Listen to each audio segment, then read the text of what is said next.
Mes amis, bonjour. C'est mon stylo que vous voyez passer comme ça. Hein. Regardez, tac, tac, tac, tac, tac, voilà. L'autre jour, j'écoutais un homme politique qui conseillait aux gens les plus démunis d'économiser. Vous vous rendez compte? Demander à des pauvres d'économiser alors qu'ils n'arrivent pas à joindre la fin du mois d'une façon tranquille et que parfois la fin du mois, elle commence à la fin de la première semaine. C'est pas scandaleux? Autant conseiller à un homme qui meurt de faim de manger moins, ou à une personne qui meurt de soif de boire moins. Mais c'est vraiment se moquer du peuple, là. Pour pouvoir économiser, encore faut-il avoir de l'argent. Faut-il avoir un plus, un surplus. Bon, remarquez qu'il y a des gens, ils sont radins. Alors, il y a les radins. Alors, eux, ils économisent, ils mettent de côté. Hein. Ça, ils te mettent à la poste, je ne sais pas où, à l'écureuil, ils mettent de tous les côtés, ou ils mettent partout. Et il y a les peureux. Ouh, le lendemain, on va mourir avec tout ce qui se passe et tout, on n'aura plus rien à manger, plus rien, nos enfants crèveront de faim. Alors, eux aussi.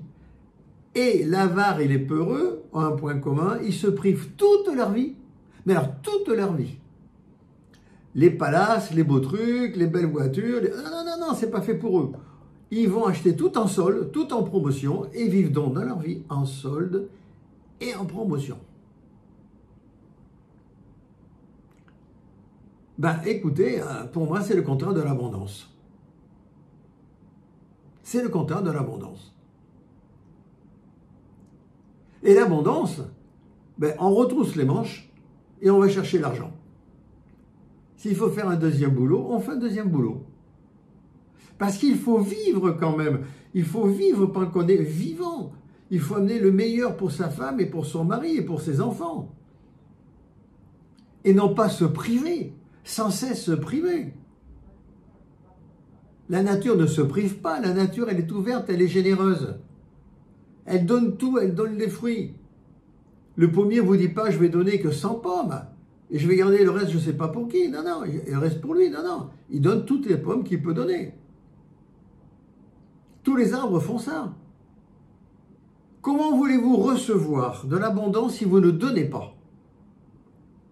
Dont seuls les avares et les peureux, alors, les rats, les radins, les personnes qui sont vraiment infréquentables, et les peureux, c'est pas mieux, qui ont toujours peur de l'avenir, qui voient l'avenir en noir. L'arabe, c'est l'ennemi, le musulman, c'est l'ennemi. Avant, c'était le juif. Avant, ça a été l'italien aussi, il faut savoir. Et puis, ça a été le portugais. Enfin, voilà. Peur de tout. Ah ben, ceux-là, ils économisent. Ils économisent. Et qu'est-ce qu'ils font? Ben, ils font des générations à venir de peureux, de radins, d'avares. Ça se transmet. Ça se transmet. Parce qu'en vieillissant, et la vieillesse arrive vite chez ces gens-là, eh bien, les jeunes vont imiter les parents. Voilà. Donc, je ne vous conseille pas de suivre ces deux chemins qui paraissent soi-disant rassurants, mais qui, en fait, ce sont des impasses qui font que vous allez au tombeau sans avoir vécu. Alors, il va mieux ne pas s'incarner, d'accord? Bye bye.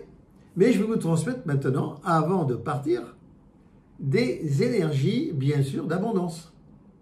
Abondance divine.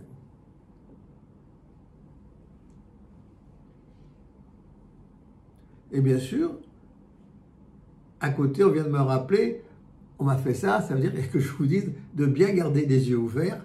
Je le dis chaque fois. Gardez bien les yeux ouverts, calez-vous bien contre les dossiers de votre chaise, de tout ce que vous avez. Voilà. Sur lequel vous êtes assis plutôt. Allez, énergie d'abondance. Tranquillement.